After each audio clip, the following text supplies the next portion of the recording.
नमस्कार दोस्तों। Central state relation में आगे पढ़ते हैं जी। सरकार या कमीशन। 1983 में बना था। किसने बनाया? सेंट्रल गवर्नमेंट ने। The central government appointed a commission on the central state relations. तो ये क्वेश्चन इंपॉर्टेंट है कि सरकार या कमीशन किससे संबंधित है?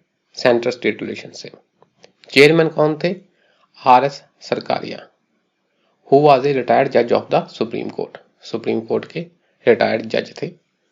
तो Sarkaria commission on central state relations important है जी। तो इसने क्या रिकमेंडेशंस दी? Major recommendations. तो आपने सारी रिकमेंडेशंस के रट्टे नहीं मारने। ये है कि आपको पता होना चाहिए कि सेंट्रल स्टेट रिलेशन में सुधार के लिए क्या क्या होता है, सुधार क्या किन किन मुद्दों पर होना चाहिए। तो अगर आपने वेरियस कमीशन के वेरियस रेजोल्यूशन जो भी हमने पढ़े अभी उनकी रिकमेंडेशंस पढ़ी हो तो आप थोड़ा अंदाजा लगा सकते हैं हाँ भी सेंट्रल स्टेट रिलेशन में क्या क्या सुधार की जरूरत है। तो इसमें सरकारिया कमीशन की रिकमेंडेशन ज्यादा इंपॉर्टेंट है। वो कहता है कि the existing constitutional arrangements for central state relations are sound. वो कहता है ऐसा नहीं है कि संविधान में जो सेंट्रल स्टेट रिलेशन दिया गया है वो गड़बड़ी वाला है, वो अच्छा खासा है। एग्जिस्टिंग जो अरेंजमेंट है संविधान में दिया गया सेंट्रल स्टेट रिलेशन से संबंधित वो साउंड है, बढ़िया है, टेंशन की कोई बात नहीं है। So there is no need to change them, इसलिए इसको चेंज करने की जरूरत नहीं है। ऐसे क्वेश्चन कभी कभी टफ क्वेश्चन में पूछ लिए जा सकते हैं। क्या सरकार या कमीशन ने कहा कि सेंट्रल स्टेट रिलेशन को ड्रास्टिकली चेंज करना चाहिए? उसने कहा नहीं, बेसिक अरेंजमेंट अच्छी खासी है, पर हाँ इन अरेंजमेंट की ना जो फंक्शनल एस्पेक्ट है, ऑपरेशनल एस्पेक्ट है, कैसे इनको लागू करना है, तो उसमें कुछ सुधारों की जरूरत है। बेसिक प्रिंसिपल्स सही हैं।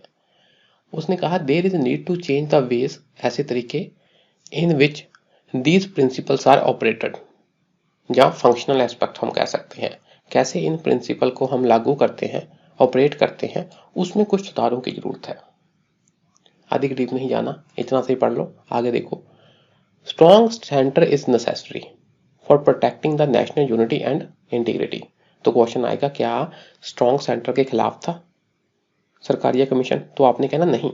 उसने कहा ठीक है, हमारे देश के ताने बाने के हिसाब से स्ट्रॉन्ग सेंटर जरूरी है क्योंकि हमारे देश में डाइवर्सिटी बहुत है। तो जो हमारे दुश्मन है वो क्या कर सकते हैं, कई विसिफरस जो हमारे देश कुछ कुछ होते हैं ना जो अलगाववादी, उनको भड़का सकते हैं हमारे जो दुश्मन है अलगाववादियों को।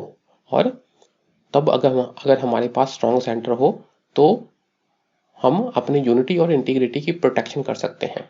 अदरवाइज क्या है, अगर स्टेट ज्यादा मजबूत हो गए तो वो अलग होने की ताक में रहेंगे।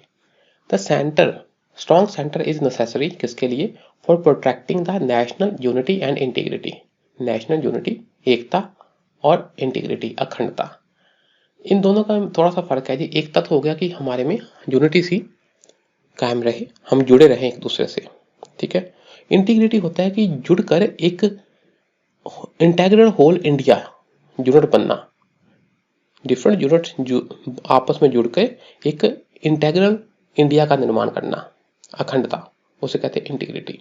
ऑलमोस्ट सेम सी चीजें हैं।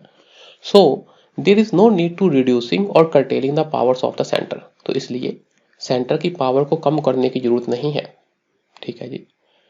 But this commission made difference between strong centre and centralisation of power. इसने कहा स्ट्रॉन्ग सेंटर तो हमको चाहिए, एक ताकतवर सेंटर तो हमको चाहिए, पर इसका मतलब ये नहीं है कि जहां पर सेंट्रलाइजेशन ऑफ पावर्स हो जाए, पावर सेंटर अपने हाथ में ले ले, ऐसा नहीं है। इस चीज को उसने फेवर नहीं किया। इंपॉर्टेंट पॉइंट है, सेंट्रलाइजेशन ऑफ पावर्स को उसने फेवर नहीं किया। उसने हमको आगाह किया, कॉशन किया। क्या? It cautioned against over centralisation. वो कहता है कि देखो जरूरत से अधिक सेंटर के पास भी पावर नहीं होनी चाहिए। क्यों? Over centralisation leads to blood pressure at the centre. अगर ज्यादा कर दोगे तो सेंटर में ब्लड प्रेशर बढ़ जाएगा। And anaemia at the periphery, और जो उसके यूनिट है उसमें अनीमिया हो जाएगा। मीन अनीमिया का मतलब खून की कमी हो जाना। पेरिफेरी मीन पेरिफेरी का जहाँ क्या सिंबल है, पेरिफेरी स्टेट्स को। सिंपल सी बात है कि आप स्ट्रॉन्ग सेंटर तो चाहिए, पर इसका मतलब ये नहीं कि सेंटर अपने पास सारी पावर्स रख ले। इससे क्या है, बैलेंस बिगड़ जाएगा, स्टेट के पास कुछ नहीं रहेगा। तो इसने ओवर सेंट्रलाइजेशन के खिलाफ में कहा भी ऐसा नहीं होना चाहिए। और उसने कहा for improving the central state relations, in relations को इम्प्रूव करने के लिए क्या करना चाहिए। The commission had made a total of 247 recommendations, मतलब 250 के करीब रिकमेंडेशंस दी थी इस कमीशन ने। तो उसमें से कुछ इंपॉर्टेंट हम देख लेते हैं, जरूरत वाली, महत्वपूर्ण। वो कहता है कि formation of a permanent interstate council as per the provisions of article 263। तो जो संविधान में कहा गया था कि हमारे पास एक इंटरस्टेट काउंसिल होना चाहिए, तो इस कमीशन ने भी कहा कि हाँ भी इंटरस्टेट काउंसिल बना दो। हमने देखा कि बाद में 1991 में ये बन गया था। और इसने कहा कि avoidance of the use of article 356, state में प्रेसिडेंट रूल लगाना, इस चीज को अवॉइड करो। ऐसे नहीं कि छोटी छोटी बात पर सेंट्रल स्टेट में प्रेसिडेंट रूल लगा दे। Only as a last resort, जब प्रेसिडेंट रूल लगाना भी पड़े तब ही लगाओ, जब कोई और चारा ना बचे। Strengthen the all India services, जो ऑल इंडिया सर्विसेज है उसको और पावरफुल बनाओ। आल्सो क्रिएट मोर सच इंस्टीट्यूशंस, तो उसने देखो एक तो ये बात कह दी कि ऑल इंडिया सर्विसेज को क्या है वो बना दो, स्ट्रेंथन कर दो, और पहले 2 थी और क्रिएट कर दो। तो ऑल इंडिया सर्विसेज का इसने विरोध नहीं किया, बल्कि ये कहा कि और बनाओ। आगे है जी, if the president withhold his or her assent to a state bill. देखो हमने पढ़ा था कि गवर्नर चाहे तो कुछ सर्टन बिल प्रेसिडेंट की कंसिडरेशन के लिए रख सकता है। अब क्या था, प्रेसिडेंट के पास एब्सोल्यूट पावर थी, उसको कोई क्वेश्चन नहीं कर सकता था, वो बिल को रिजेक्ट कर सकता था। प्रेसिडेंट रिजेक्ट कर दिया तो कर दिया, पर ये रिकमेंडेशन दी गई कि अगर प्रेसिडेंट ऐसे बिल को रिजेक्ट करता है तो उसको कारण बताना पड़ेगा। Reason for withholding his assent should be communicated to the state government. State government को बताना पड़ेगा कि मैंने क्यों इसको रिजेक्ट किया है, बिल को मैंने अपनी स्वीकृति देने से क्यों ना कर दी, उसका रीजन बताना पड़ेगा। ठीक है जी। Rename the national development council, एक हमारे देश में डेवलपमेंट काउंसिल बनी थी, ठीक, तो उसको इन्होंने कहा कि इसका नाम बदल के रख दो, क्या, national economic and development council. ठीक है जी, बस ऊपर ऊपर से पढ़ लेना।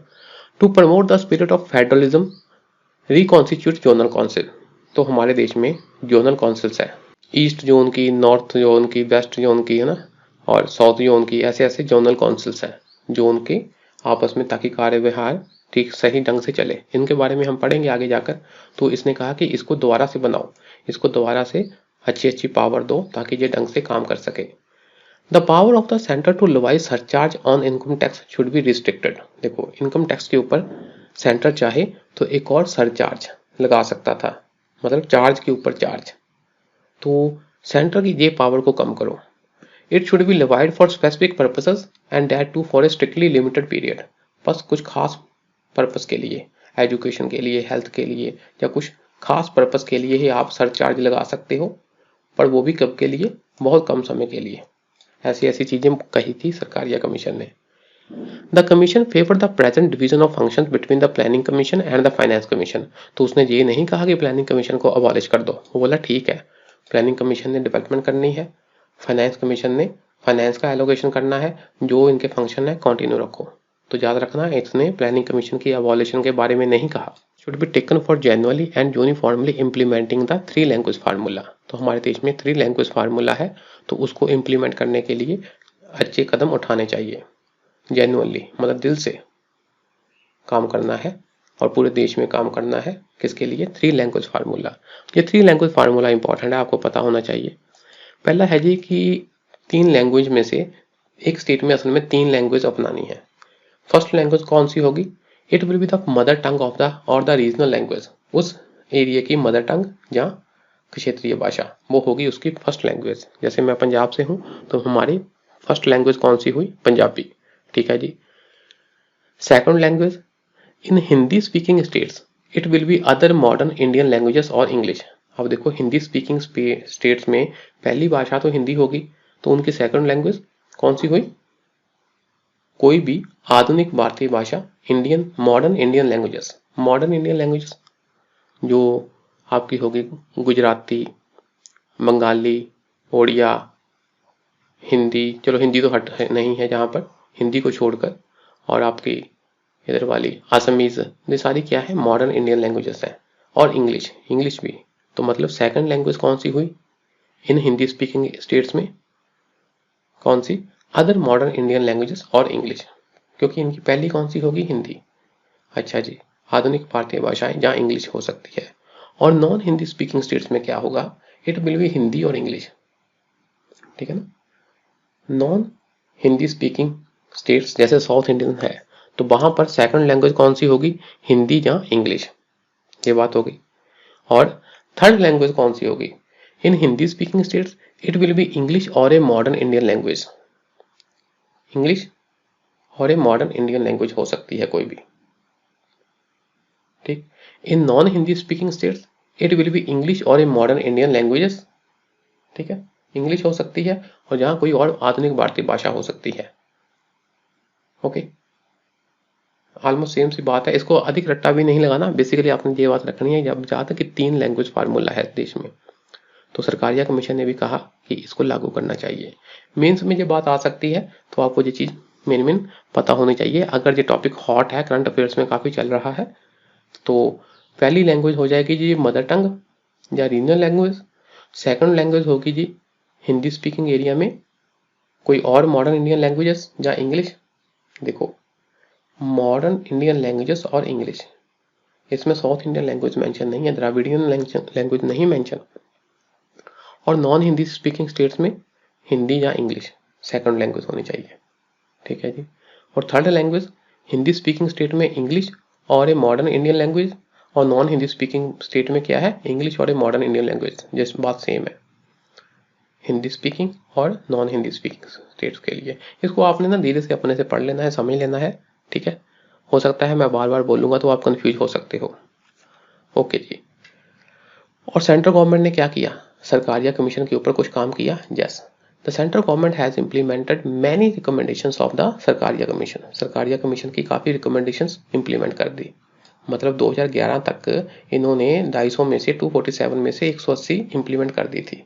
मतलब सरकारिया कमीशन को सरकार ने सीरियस लिया है।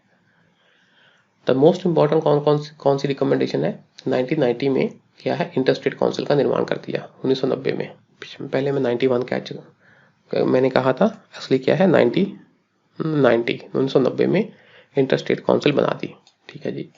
अब बात आती है जी पुंछी कमीशन की, ठीक। पुंछी कमीशन, पहले हमने पढ़ा Sarkaria commission central state relation के ऊपर। अब है जी 2007 में सेंट्रल गवर्नमेंट ने सेकंड कमीशन बनाया सेंट्रल स्टेट रिलेशंस के ऊपर। तो ये भी सेंट्रल स्टेट रिलेशंस के ऊपर है, पुंछी कमीशन। चेयरमैन कौन थे? मदन मोहन पुंछी। ये भी कौन है? Who was the former chief justice of India, ठीक है जी। उसने 2010 में इन्होंने अपनी रिपोर्ट सबमिट कर दी। तो इन्होंने कंक्लूड किया क्या? Cooperative federalism is very necessary for our unity, integrity and development. ये बात, कोऑपरेटिव, एक दूसरे से सहयोग करके फेडरलिज्म का निर्माण करना, ये हमारे देश की यूनिटी, इंटीग्रिटी और डेवलपमेंट के लिए काफी जरूरी है। कोऑपरेटिव फेडरलिज्म ये हॉट टॉपिक है मेंस के लिए। कोऑपरेटिव फेडरलिज्म क्या है, इसके क्या क्या फायदे हैं, ये हम अलग से पढ़ेंगे। बेसिकली आपने यही याद रखना है कि सेंटर और स्टेट आपस में सहयोग से चले। इसकी इंपॉर्टेंट रिकमेंडेशंस देख लेते हैं, जरूरी वाली। वो कहता है, हम सारी नहीं पढ़ेंगे, बस 2-3 पढ़ लेंगे, क्योंकि इनकी रिकमेंडेशन इतनी ज़्यादा होती हैं कि आप याद भी नहीं कर पाओगे और कंफ्यूज हो जाओगे, और जो इंपॉर्टेंट टॉपिक है उसको मिस कर जाओगे। इसने कहा, before making any law on the concurrent list by the parliament, it is necessary that broad consensus should be reached first. अगर पार्लियामेंट जिसे हम कह देते हैं, जहाँ यूनियन या सेंटर किसी कंकरेंट लिस्ट पर अपना कोई कानून बना रहा है, तो ये जरूरी है कि उसके पहले सेंटर और स्टेट में आपस में एक आम सहमति बन चुकी हो। ऐसा नहीं है कि कंकरेंट लिस्ट पर पार्लियामेंट कानून बना सकता है तो फटाफट इसके ऊपर कानून बनाता रहे। पार्लियामेंट को चाहिए कि स्टेट के इंटरेस्ट को ध्यान में रखते हुए पहले एक क्या है, सेंटर और स्टेट आपस में क्या है, एक कंसेंसस का निर्माण कर ले, ठीक है जी। The union should restrain itself from the matters of the state. चाहे यूनियन स्टेट के मैटर पर कानून बना सकती है, हमने पढ़ा स्टेट लिस्ट पर भी कानून बना सकती है, पर इसका मतलब ये नहीं कि वो बनाते ही जाए। यूनियन को चाहिए कि अपने आप को रोक कर रखे, ऐसे काम कम करे। From the concurrent list the union should control only those subjects that are absolute necessary in the national interest for uniformity of policy. जो कंकरेंट लिस्ट पर हम पहले भी बात की हमने कि पार्लियामेंट भी कानून बना सकता है, तो इस लिस्ट के लिए जरूरी है कि पार्लियामेंट तभी कानून बनाए, तभी इन मुद्दों पर कंट्रोल करे जबकि बहुत ही जरूरी हो और ये हमारे नेशनल इंटरेस्ट में हो, तभी पार्लियामेंट कुछ ऐसा काम करे। अच्छा जी, और इंटरस्टेट काउंसिल का काम होना चाहिए कि वो ये जो कंकरेंट लिस्ट है इनकी मैनेजमेंट को और इससे संबंधित और जो मैटर है उनकी मैनेजमेंट का ऑडिट करे। भी हाँ, भी कंकरेंट लिस्ट पर सेंटर ने कानून बना लिया तो इंटरस्टेट काउंसिल देखे भी हाँ भी ये क्या जरूरत थी इसकी, क्या ये बहुत जरूरी था, जहाँ क्या ये नेशनल इंटरेस्ट में था, ये सब की ऑडिट कौन करे? Interstate council. ठीक है जी। और जैसे कि सरकारिया कमीशन ने कहा है, for the selection of governor the following criteria should be adopted. Governor के सिलेक्शन के लिए ये वाला क्राइटेरिया लेकर आना चाहिए। ये सरकारिया कमीशन में भी कहा है, तो इसने भी पुंची कमीशन ने भी ये बात बार बार कही। क्या है वो? कि जो गवर्नर है वो एमिनेंट पर्सन होना चाहिए, ठीक, उसने पब्लिक लाइफ में अच्छा खासा काम किया हो। He should not belong to the same state, जिस स्टेट में उसको गवर्नर नियुक्त किया जाना है वो उसी स्टेट का ना हो। He should not belong to local party politics, तो वो किसी पार्टी पॉलिटिक्स से संबंधित ना हो, मतलब ए पॉलिटिकल फिगर हो जितना हो सके। तो पता होना चाहिए भी हाँ भी ये बंदा किसी एक पार्टी के लिए काम नहीं करता, मीन इसके अंदर क्या है, पॉलिटिकल अफिलिएशन नहीं है। तो ऐसी ऐसी चीजें एक गवर्नर में होनी चाहिए। और गवर्नर का फिक्स टेन्योर करो, आप अपनी मर्जी से उसको हटा नहीं सकते हो, उसका डिसमिसल नहीं कर सकते हो। जो सेंटर है अपनी मर्जी से इसको अपॉइंट कर देता है ना गवर्नर को, और मर्जी से ही उसको हटा देता है, तो ऐसा नहीं होना चाहिए। एक गवर्नर को कहीं नियुक्त किया है तो कम से कम 5 साल तक उसको वहीं रखो। ही should not be removed at the will of the centre. ऐसा नहीं है कि सेंटर को जब चाहे सेंटर उसको हटा दे, नहीं नहीं नहीं, ऐसा नहीं होना चाहिए। उसके लिए प्रॉपर कंडीशंस रखो। ठीक है जी। और हमारे देश में प्रेसिडेंट को हटाने के लिए प्रॉपर इम्पीचमेंट का प्रोसीजर है। ठीक है जी। तो इसी प्रकार proper procedure for the impeachment of the governor भी लेकर आओ। अगर उसको हटाना ही है तो उसकी इम्पीचमेंट के थ्रू प्रॉपर प्रोसीजर से करो। ऐसा ही नहीं है कि प्रेसिडेंट अपनी मर्जी से उसको हटा दे, नहीं। और गवर्नर को लेस डिस्क्रिशनरी पावर दो। गवर्नर के पास काफ़ी डिस्क्रिशनरी पावर होती है, वो मौके के हिसाब से कई स्टेप ले लेता है, जैसे स्टेट में प्रेसिडेंट रूल लगा देना, स्टेट का कोई भी बिल रिजर्व कर देना सेंटर के लिए। अगर हंग असेंबली है तो अपनी मर्जी से किसी को सीएम बना देना। तो ऐसा नहीं, उसके पास डिस्क्रिशनरी मतलब मौके के हिसाब से अपने विवेक को यूज करते हुए जो पावर होती है वो कम होनी चाहिए। He should act as per the advice of the council of minister. जितना हो सके वो अपने मिनिस्टरों की सलाह से ही काम करे। The governor should act with in 6 months on the bills passed by the state legislature. अब हमने पढ़ा कि एक स्टेट ने बिल पास किया, उसके साइन होने के लिए वो गवर्नर के पास जाते हैं। तो गवर्नर क्या करता है कि जहाँ तो उसको साइन कर देता है, अपने पास रखे रखता है, नहीं तो प्रेसिडेंट की कंसिडरेशन के लिए उस बिल को रिजर्व कर लेता है। तो ये होना चाहिए कि गवर्नर जो भी काम करे 6 महीने के अंदर अंदर कर ले, जहाँ तो उसको एसेंट दे दे, जहाँ उसको स्वीकृति ना दे, जहाँ उसको प्रेसिडेंट की कंसिडरेशन के लिए रख ले। कुछ भी काम करना है 6 महीने के अंदर अंदर कर लेना चाहिए, मतलब एक फिक्स टाइम पीरियड दो उसको। अच्छा जी। In case of hung assembly, जब किसी भी पार्टी को बहुमत हासिल ना हो, तब हमारे पास क्लियर गाइडलाइंस होनी चाहिए कि गवर्नर ने ऐसी ऐसी गाइडलाइंस फॉलो करके ही कोई सीएम को अपॉइंट करना है, अपनी मनमर्जी से वो काम ना करे। इसके लिए भी प्रॉपर गाइडलाइंस होनी चाहिए। ठीक है। आगे बहुत अधिक रिकमेंडेशन और भी हैं, हम इतना डीप नहीं जाएंगे, इतना सा आपने मेन पढ़ लेना है जी। इसी के साथ हमारा ये चैप्टर खत्म होता है। आज के लिए इतना ही। शुक्रिया जी, नमस्कार।